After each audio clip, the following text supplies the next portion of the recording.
Zanimljivo ovo, gledajte ovaj pravougalnik, kao da su igrali ono ukrštenih, znači 3 uspravna, kao da su zanimljivo.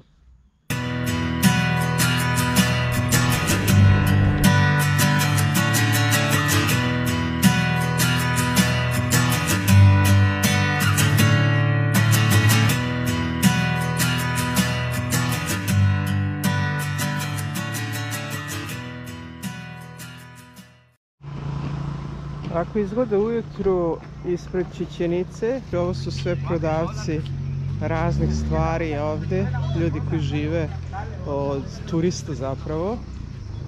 Pošto je Čičenica najveće kulturno-istorijsko mesto ovdje u Jukatanu i to je jedno od 7 novih svetskih čuda i UNESCO-a kulturna baština. Oni stvarno nisu normalni. Cena karte je 570, 30 €. Katastrofa. A za Meksikance 12-13 €. Gužva je već pre 8. Ja sam 3. 4. redu, ali još nije otvoreno, a već je gužva. Doskoro je bilo 20 €, gracias. Katastrofa.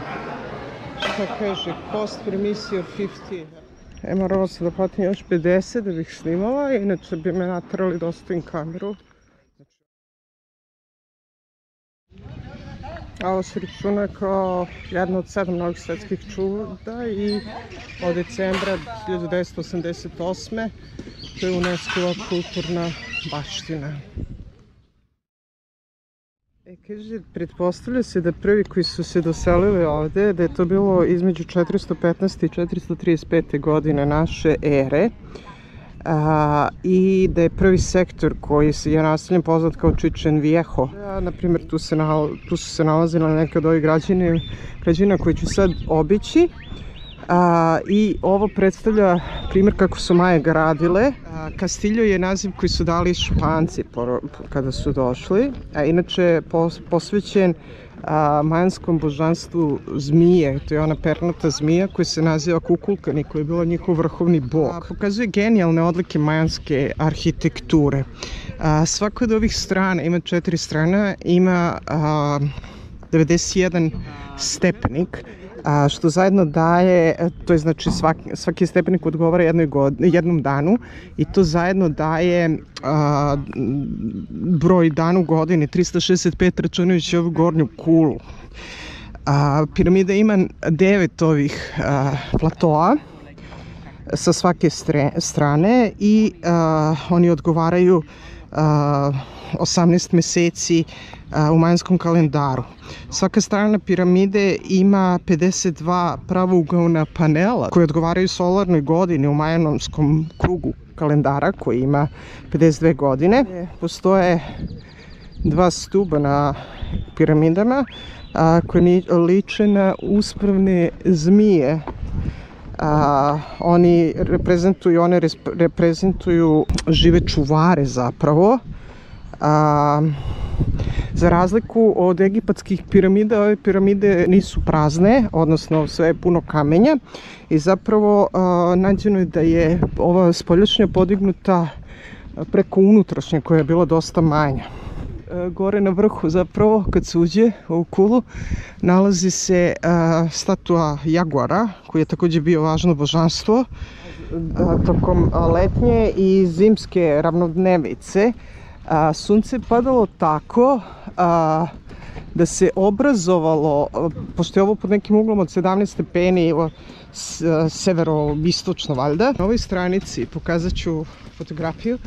Obrazovala se senka te pernate zmije koja je kao da je silazila dole, tako da je to bilo fascinantno gledati. Uopšte fascinantno je da se tako nešto izgradilo sa takvim znanjem i namjer da oslikava tako nešto. Impresivno zaista. Sad možete zamisliti one stare ljude iz majanskog perioda koji vide ono i zmiju tu i sad to je vrhovni gospodar i svi znaju da je vrhovni gospodar. Evo je zmija dole, zmijina glava i onda bi pravilo senku duž ovih stepeni i to bi bilo lako kao krljušti zmije, pošto zmije imate krljušti i silazila bi dole. Izgledalo je, inače su verovali da sunce svake večeri silazi dole i da se pretvara u jaguara koji se bori sa silama tame, ali o tom potom. Ljudi testiraju akustičnost ovde, pošto je napravljeno tako da svaki šum se čuo nadaleko. I evo, oni tapšu. Između ovih zgrada i zahvaljujući stubovima tamo, i o tome sam čitala, nevjerovatna je akustika, tako da vi sad stojite tamo na severnoj strani i pričate nešto tiho, sve se čuje na drugoj strani, tako da...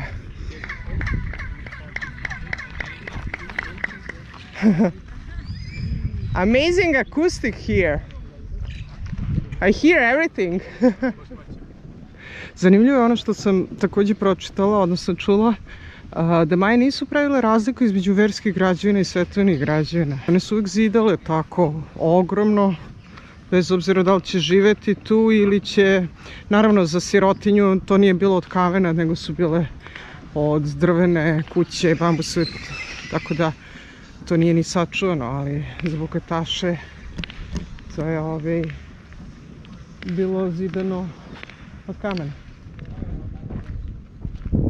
To se treba sve iščitati. Da se arheolozi treba da iščitaju to sve. A ne piše kako se zove. To je ovaj jaguar, to je mesto posvećeno hram jaguara. Znači ovo je za igranje one igre, pa tako. Ovdje su igrali tu svoju igru. Jako je širok teren i jako dugačak. I tamo su okolo sedeli gledalci, a gore se vidi. Tu su sedeli. Ovdje se igrala sa gumenom loptom koja je nekad bila teška i 9 kg. Cilj je bio probaciti loptu kroz jedan od ovih krugova. 2 tima su igrala i ovo nije bila obična igra, ovo je bila religiozna igra. Nije to bilo sad radi zabave. Organizovalo se samo u periodu kad bi imali neke probleme, recimo sa žetvom ili bolest kad bi zavladala gradom ili tako neke probleme koji su vezani za opstanak cele zajednice. Igrači su na sebe oblačili različite zaštite, su stavljali da se ne bi povredili životinjske kože, zaštićivali su kolena, laktove, zaštićivali su drvenim korama. Ali bilo je jako puno povreda, naravno. Pre toga oni bi se banjali u Temaskalu, majanskoj sauni, da bi pročistili potpuno telo i dušu, da bi bili spremni zapravo za žrtvanje. I nakon igre prinošene su žrtve, barem se zna da su prinošene nakon dolaska Tolteka u 9. veku. Nekada je igra trajala satima, bez jednog pogotka. Zato što je jako teško i ogromno je, zaista je ogromno igralište. Tako da... A nisu smeli da koriste ruke i noge, nego samo ostale delove tela.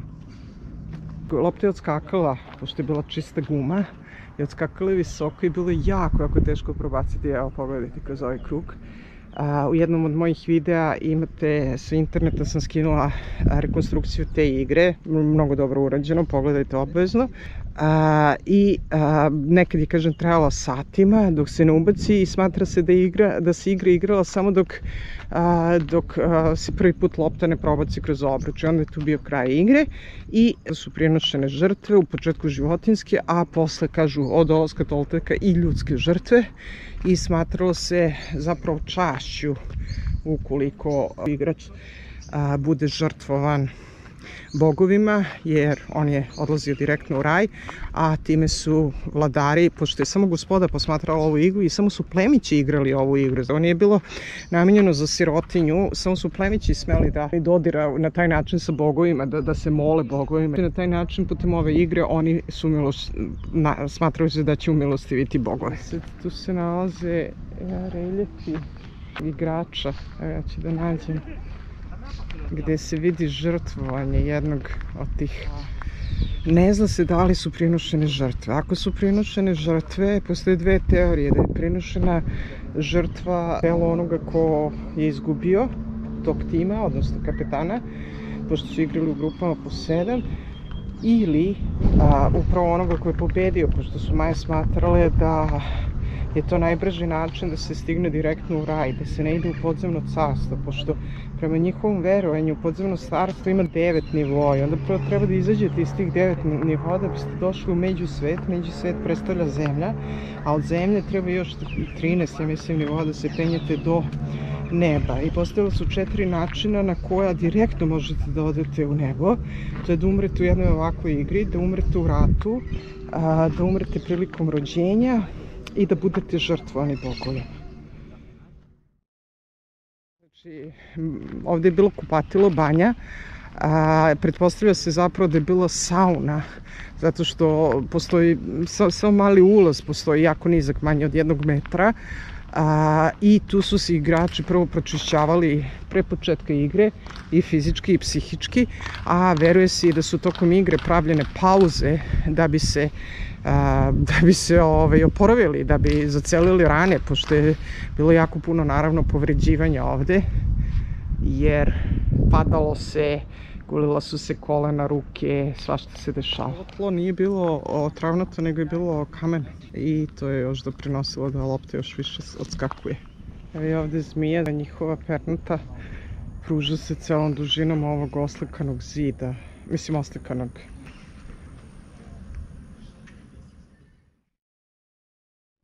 Znači, ovo je imalo perfektnu akustičnost ovde. To je ono što sam već pričala, zamislite, stojite skroz dole i svi vas čuju ovde. Čak i ako bi više ljudi u isto vreme slušalo i govorilo, mogu se razgovetno čuti glas svakog od njih. To se zove severni hram zapravo tu. Ovdje se nalazi platforma skeleta, zapravo skeletnih glava, kostura. I oni su sve žrtve klesali ovde. Pretpostavka je da su glave koje su bile odsecane zapravo da su se nalazile faktički poslagane ovde i da je to smrdelo beskrajno. Oni su na taj način smatrali da odaju priznanje tim žrtvama koje su na taj način stizale u raj. Bile su namenjene da uplaše njihove neprijatelje.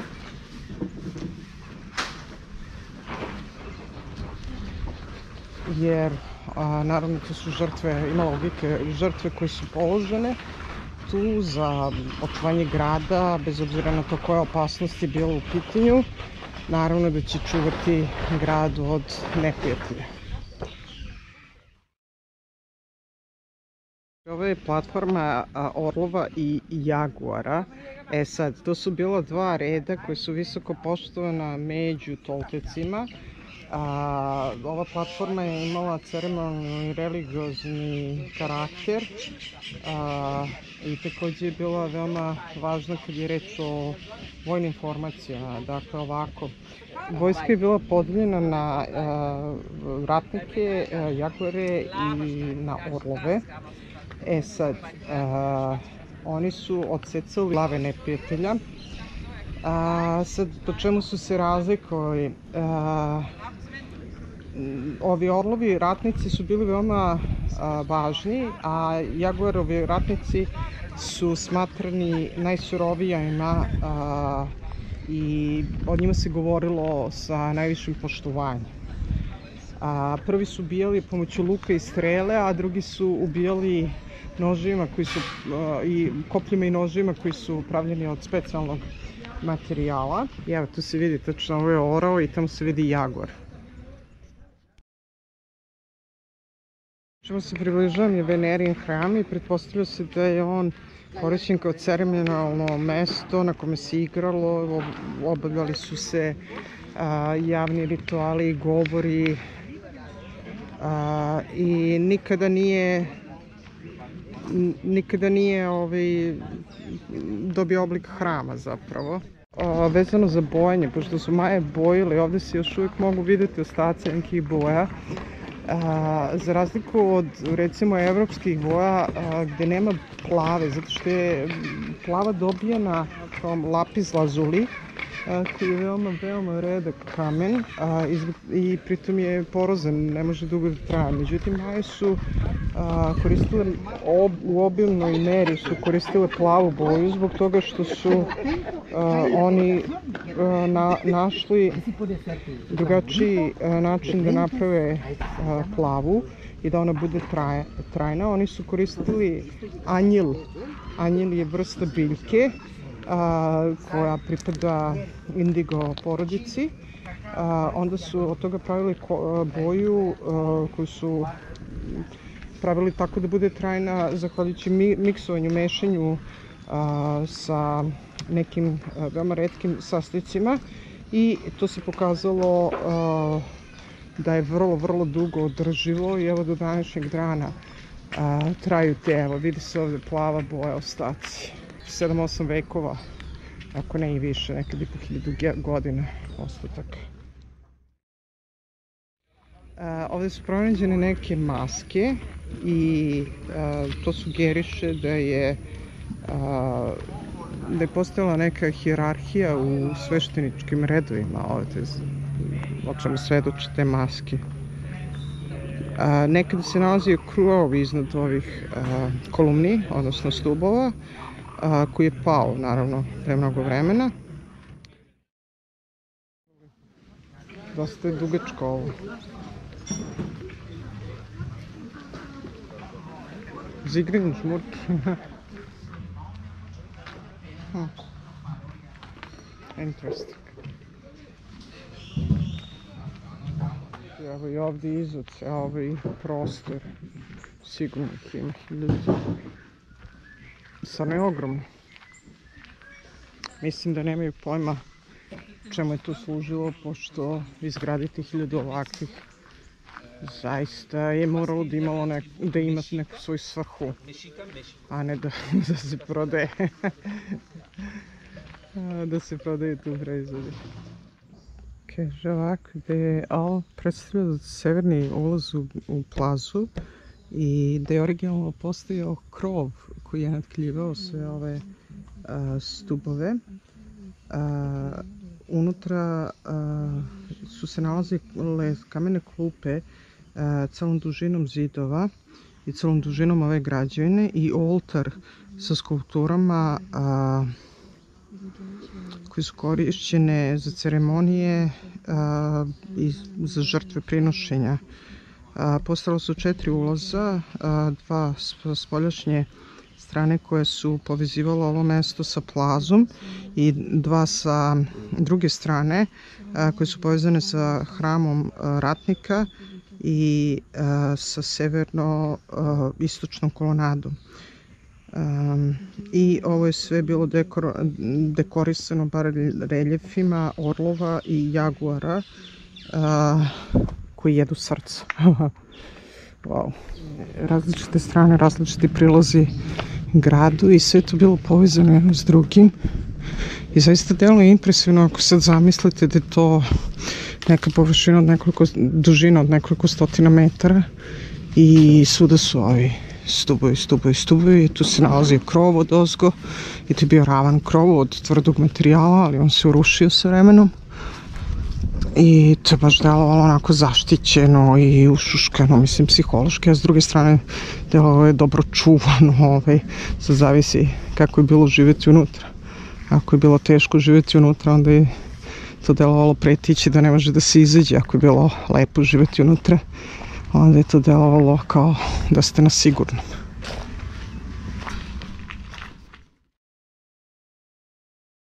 Vidite male suvenire koji se prodaju, a mnogo lepo kad bih ja to imala gdje da nosim kod tepih.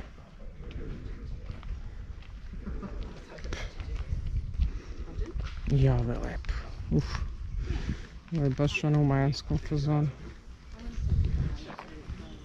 Jako puno ima ovih prodavaca na sve strane.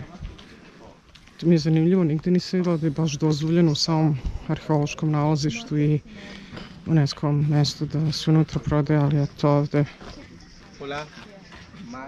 vidite male suvenire koji se prodaju, a mnogo lepo kad bih ja to imala gde da nosim kod tepih.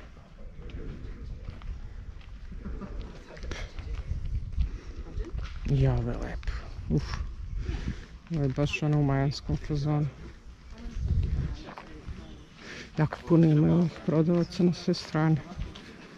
To mi je zanimljivo, nigde nisam vidjela da je baš dozvoljeno u samom arheološkom nalazištu i UNESCO-om mestu da se unutra prodaje, ali eto ovde. Igual eso es coral. Es como amuleto. ¿Y eso es plata? Sí, los que te traigan, no Hola, hola. Njihovo trojstvo je obuhvatalo zmiju, jaguara i čovek. I onda se u jaguarovim ustima, kao što se vidi, nalazi čovjekova lobanja, a iz te lobanje ide zmijski jezik. Buenos dias. Tako da na taj način su oni prikazivali svoje trojstvo. I to bi trebalo da postoji negde to uklesano u kamenu, međutim, eto, nisam našla. Evo, to su varijacije na tu temu, samo se ne vidi jezik. To je to, ola. Dosadni su s ovim jaguarima.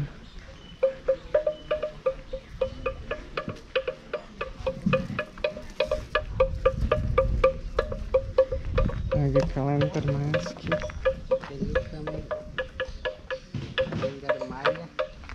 Ovo se nešto slično tome. Sada je jaguari na sve strane. Kažem, srećem što ja ne mogu da kupujem te suvenire. Mislim, nisu ni skupi kad se pogleda, ali to se vidi, ovaj prodaje Lakers ovde. Zašto bi neko kupio u Meksiku američko? Mogu i vanzemaljac ovde. Dan kan hij wel. Evo ga ovde kako se igrali, ovo je zanimljivo. Muy interesante. Gogo de bola. No, ovo je zanimljivo.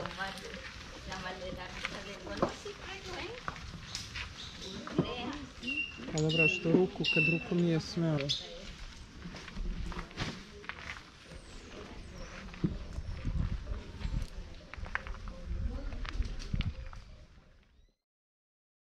Inače, reč Čečenica znači na ustima bunara Ica plemena, što ukazuje da je ovi cenote postoje već tada. Smatrali su da je ovde stanište boga kiše, Čaka. Takođe je bilo mesto za polaganje žrtvi, prinošenje žrtvi. I nađeni su objekti kao što su, stvari kao što su zlato, srebro, žad, školjke, drvo, različitih tipovi, obsidijan. Takođe je bilo mesto hodžačešća za Maje, sve to mesto do koga su dolazili.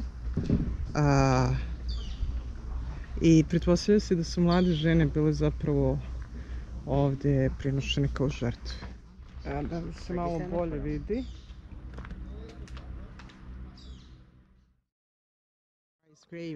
Velika sveštenička pećina ili je Losario, koji predstavlja repliku onog kastilja na polju, Kastilja, koji je najveća građevina i potpuno je građevina na istovetan način sa 4 strane, sa 9 ovih platformi.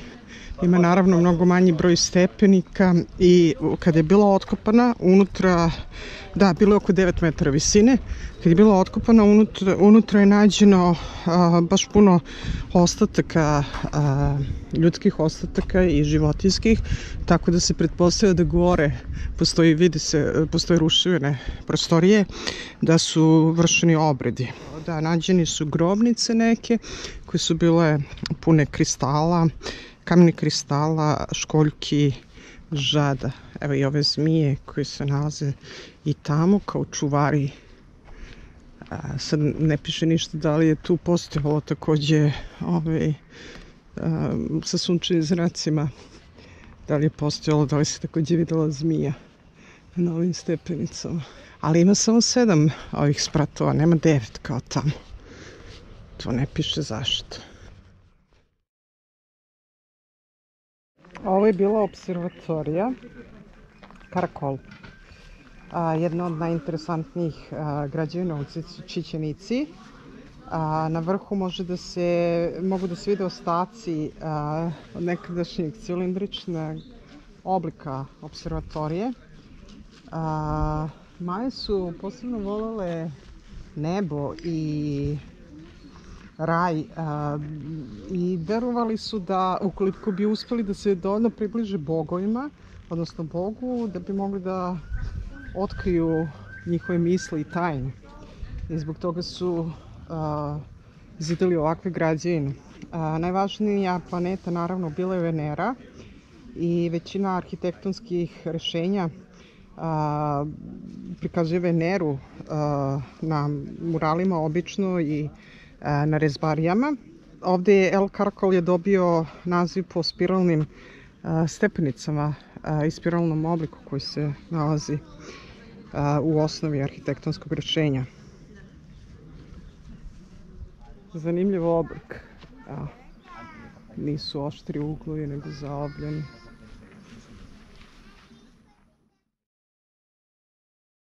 Zgrada koja se naziva Nunnery, gde se pretpostavlja da su bile device koje su pripremane za žrtvovanje.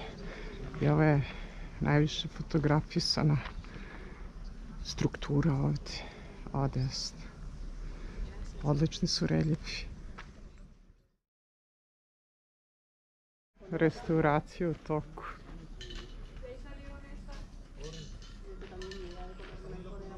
Kaže, ona zgrada tamo, imaju vremena 5 nedelja da urede, što je jako kratko vreme u principu. Ali kaže, način na koji oni restauriraju je da ostane što vernije originalu. Ne žele da to izgleda novo i kao što se radi recimo u Aziji, ali to je opet tamo iz kulturoloških razloga, jer se smatra da stare stvari imaju negativnu energiju, ovde to nije slučaj. Tako da, čemu li je ovo služilo na... Nisu valjda vešali ljude, no? Znači, ta građevina, što nisam znala šta je, naziva se crkva, to su i Španci dali to ime, a smatra se da je bio hram i da je najstarija zgrada u Čičenica. Skoro cela je prekrivena ovim dekoracijama.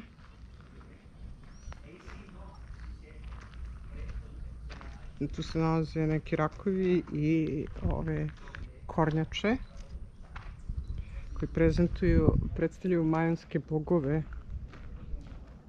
koji drže nebo, pošto su Maje verovali da je zemlja ravna ploča i nepokretna.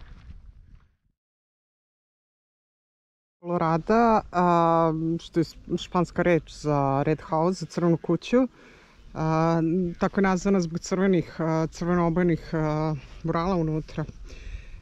Takođe je poznata i kao kuća malih svetilišta, zbog toga što se kuća malih rupa, zbog toga što se te rupe nalazi i gore, kao što možete da vidite gore. I majanska reč je označavala nešto slično. U jednoj od prostorija u kojoj su nađeni hieroglifi priča se o starim zakonodavcima iz Čičenice.